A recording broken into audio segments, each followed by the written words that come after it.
চলেন দেখি রাতে ছোটখাটো ভাবে কি জানি রান্না করা হচ্ছে। দুপুরের এই যে দুপুরের এই যে কি লাউ দিয়ে শিং মাছ রান্না করেছিল সেটা আছেই আছেই কিছুটা, এই জন্য খাবার তেমন মানুষ নেই।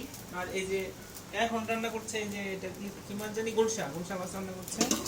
এটা ছেড়ে দিবে ঠিক এইখানে, এখানে কি কি আছে, ও পেঁপে, কাঁচা পেঁপে দিয়ে এটা রান্না করছে। এটা হয়ে গেলে গুলশা মাছটা এখানে ছেড়ে দিবে।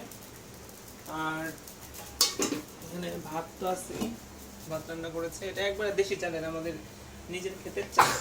হ্যাঁ, এটা খেতে বেশ অন্যরকম একটা টেস্ট আছে। আবার নিজে বরবটি কেটে রেখেছে কি জন্য, এগুলো বোধহয় সিদ্ধ করে ভর্তা করে। বরবটি ভর্তা বেশ ভালো লাগে, সবাই পছন্দ করে। বরবটি ভর্তাটা আমরা খাই নর্মালি। এটা আমাদের ভর্তা করবে, জানি না করবে কিনা, পরে বোঝা যাবে।